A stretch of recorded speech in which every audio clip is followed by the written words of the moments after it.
Bonjour à tous et bienvenue dans ce tuto After Effects présenté par More Colors. Alors aujourd'hui je vais vous apprendre à utiliser l'effet tracé dynamique, donc un effet interne à After Effects, ce qui va vous permettre de réaliser ce genre d'animation.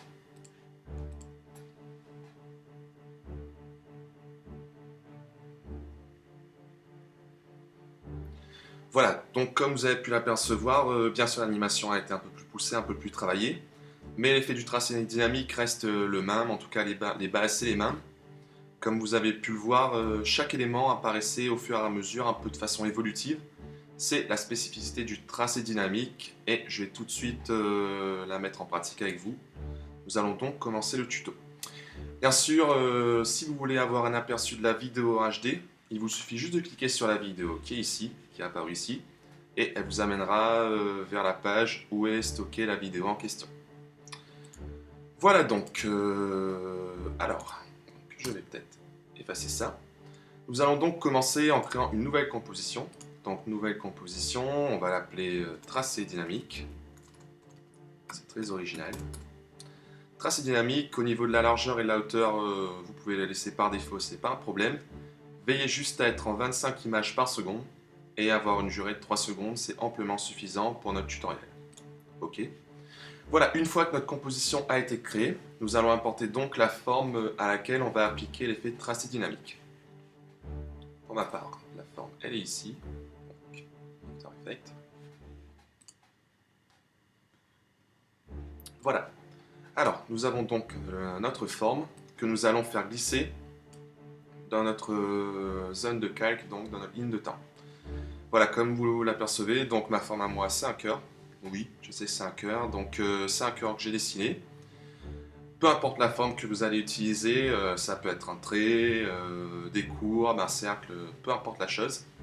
Les bases resteront les mêmes et donc voilà, en tout cas pour ce tuto, je pensais qu'un cœur c'était une forme plutôt appropriée et assez pratique pour bien illustrer la façon dont marche l'effet. Alors, nous allons donc sélectionner l'outil plume qui est ici pour commencer. L'outil plume, et la première étape va consister à définir la trajectoire que va utiliser le tracé dynamique donc pour afficher mon cœur. On va donc placer le premier point, donc sélectionnez bien votre calque. On va sélectionner le point d'origine de l'animation, donc qui sera ici. On va peut-être le descendre légèrement, donc on va le mettre ici. Et on va dessiner toute notre forme avec cet outil. Donc comme ceci. Alors chez vous, vous pouvez faire pareil, hein, comme je vous l'ai dit, que ce soit une ligne droite ou une courbe, c'est le même principe. Voilà donc, excusez-moi, ici, là, et on va venir mettre notre point d'arrêt d'animation. Voilà donc, une fois que c'est fait, la deuxième étape va consister à aller chercher l'effet. Donc, effet, génération et tracé dynamique. Donc, vous sélectionnez l'effet et vous voyez bien que dans le panel d'effets, le tracé dynamique s'est ouvert. Ensuite, vous allez aller repartir sur votre calque, ouvrir le calque, aller dans masque. Donc, une petite astuce, si vous voulez ouvrir vos masques dans un calque, vous appuyez juste sur M.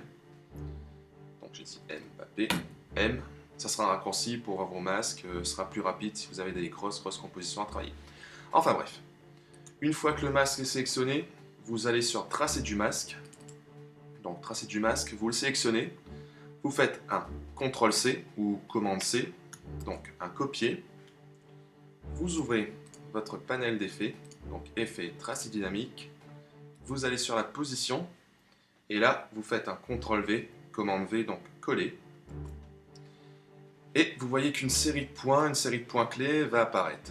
Ce qui s'est passé, c'est que vous avez copié en fait votre tracé du masque, donc tout le tracé qui est en rouge, la propriété du tracé du masque en tout cas, sur la position qui est devenue donc animable avec le petit chrono qui a été activé ici. Mais vous voyez qu'il ne se passe toujours rien, c'est tout à fait normal. Pour commencer à avoir du mouvement, vous allez aller sur style de peinture, original, et vous allez choisir afficher original. Voilà. Donc afficher original. Vous désélectionnez donc pour avoir un aperçu, pour pas que vous voyez votre tracé. Et une fois que vous vous déplacez sur votre ligne de temps, vous voyez bien que votre animation elle fonctionne presque comme il faut. À un point près, c'est que votre calque n'est pas du tout le bon. Mais ce n'est pas un problème, il faut faire quelques petits réglages, enfin un réglage, et vous allez voir que ça va changer. Voilà donc, vous allez aller donc dans épaisseur, ici, et vous allez pouvoir avancer un peu dans le temps, donc pour avoir un aperçu quand même de votre animation. Épaisseur, et là vous allez jouer avec l'épaisseur, ce qui va vous permettre de faire d'afficher l'épaisseur de votre calque importé. Alors, vous allez augmenter donc la valeur de l'épaisseur, vous pouvez l'augmenter, mais ne pas l'augmenter trop quand même, augmentez-le jusqu'à ce que vous voyez entièrement votre calque, la forme de votre calque. Voilà, donc moi, pour mon cœur, je pense que je peux augmenter jusqu'à 20. Hop, 20, ça m'a l'air correct. Voilà, donc jusqu'à 20. Et une fois qu'on va activer, donc on va lancer l'animation. Vous voyez bien que ça fonctionne tout à fait. À un point près, c'est que vous voyez ici donc que mon cœur s'affiche déjà. Ça, c'est tout à fait normal. Il faut juste que vous alliez, si vous avez le même problème que moi en tout cas, vous sélectionnez votre calque, vous sélectionnez le tracé dynamique et la petite croix grise qui est apparue, qui a donc défini la trajectoire du tracé dynamique.